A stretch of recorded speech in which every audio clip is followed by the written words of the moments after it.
In the days when the judges ruled, there was a famine in the land. So a man from Bethlehem in Judah, together with his wife and 2 sons, went to live for a while in the country of Moab. The man's name was Elimelech, his wife's name was Naomi, and the names of his 2 sons were Mahlon and Chilion. They were Ephrathites from Bethlehem, Judah, and they went to Moab and lived there. Now Elimelech, Naomi's husband, died, and she was left with her 2 sons. They married Moabite women, one named Orpah and the other Ruth. After they had lived there about 10 years, both Mahlon and Chilion also died, and Naomi was left without her 2 sons and her husband. When Naomi heard in Moab that the Lord had come to the aid of his people by providing food for them, she and her daughters-in-law prepared to return home from there. With her 2 daughters-in-law she left the place where she had been living and set out on the road that would take them back to the land of Judah.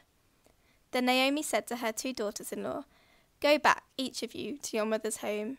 May the Lord show you kindness, as you have shown kindness to your dead husband, and to me.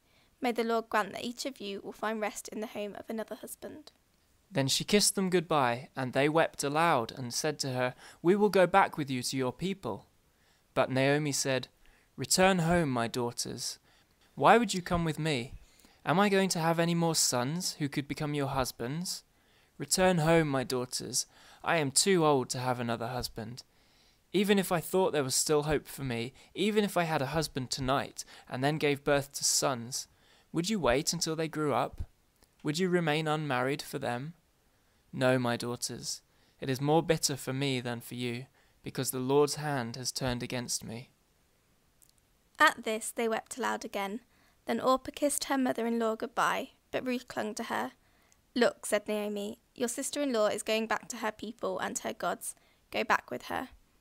But Ruth replied, "Don't urge me to leave you or to turn back from you. Where you go, I will go, and where you stay, I will stay. Your people will be my people, and your God, my God. Where you die, I will die, and there I will be buried. May the Lord deal with me, be it ever so severely, if even death separates you and me."